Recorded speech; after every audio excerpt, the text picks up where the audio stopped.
Okay, baklas muna tayo ng panggilid. Ayan, mahirap. Ay, grabe, ang hirap naman nito. Grabe, ang higpit.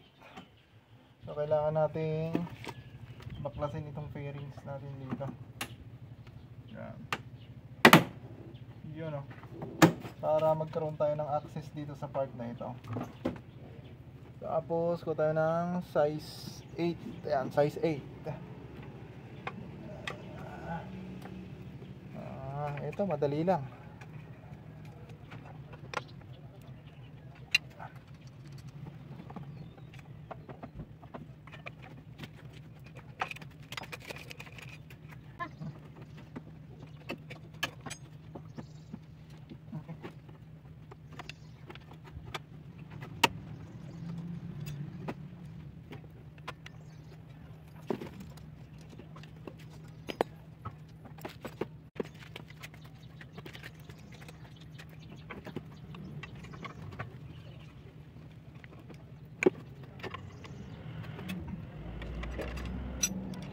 Ayan, so natanggal natin 1, 2, 3, 4, 5, 6, 7, 8.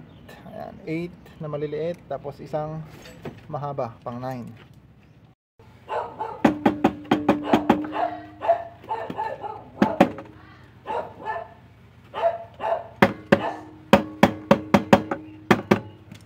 Ayan, medyo mahigpit, no? Tapos pag tinanggal mo, damay lahat, pati ito, pati yung air filter.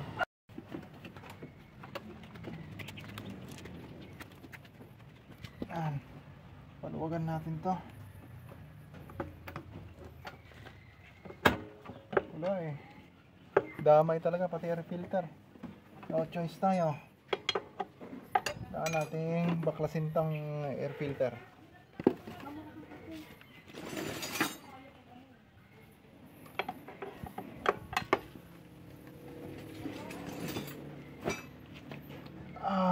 Size 10.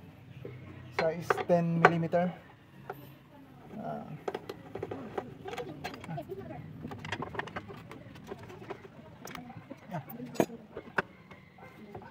Yun.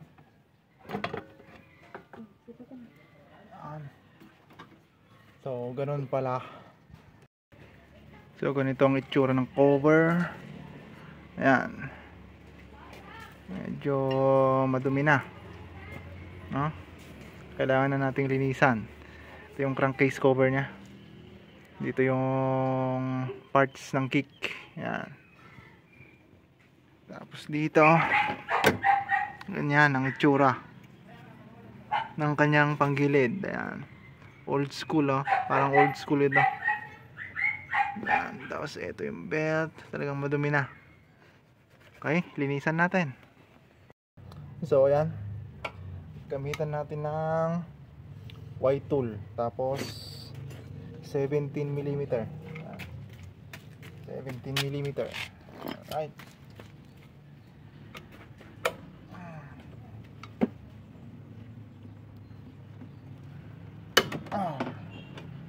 Yun. Medyo may katigasan ng konti, kailangang puwersahin. Tanggal. Take note, pag nagbabaklas kayo, may mga washer yan. Washer. Ayan, may washer tayo dito sa bandang bell. Oops. Ayan.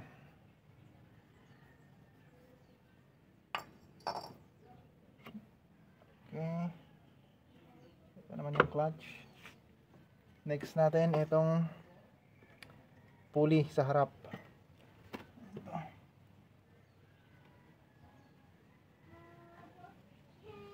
Medyo komplikado ito, paano kaya natin a-applyan ng white tool ito? Alright, discarding malupit. Wala, ayaw ng white tool. Wala tayong impact wrench, ano? Kaya discarding malupit.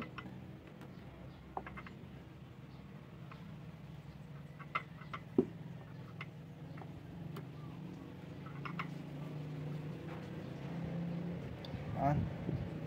The best of DIY.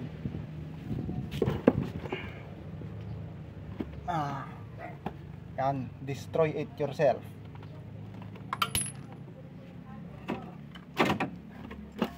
Yun. So, ginamitan natin ng pantukol, pang kontra dito. Yan.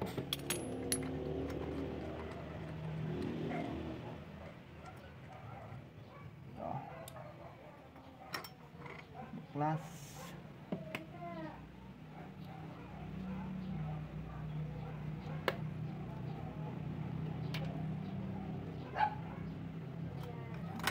ay na baklas ba, kakaiba galing to, meron pa pala to dito ba to ba, kakaiba to.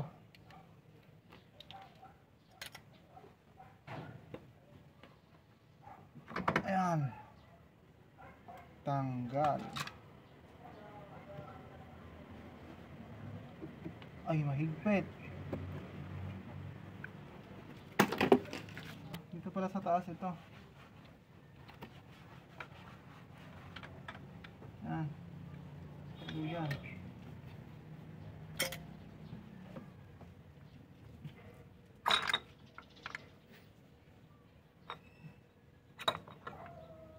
Ayun.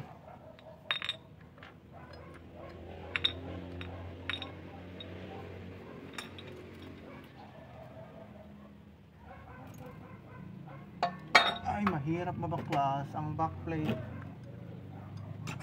Ayan. Ba? May ngipin pala to. Hindi siya basta-basta. Ayan, nabaklas din. Ganyan kadumi. Ganyan kadumi. All black sa loob. First time mabuksan ng CVT. Nasa 8,000 plus kilometer ang natakbo. Alright, so nagbabaklas tayo ng panggilid ng Suzuki Bergman.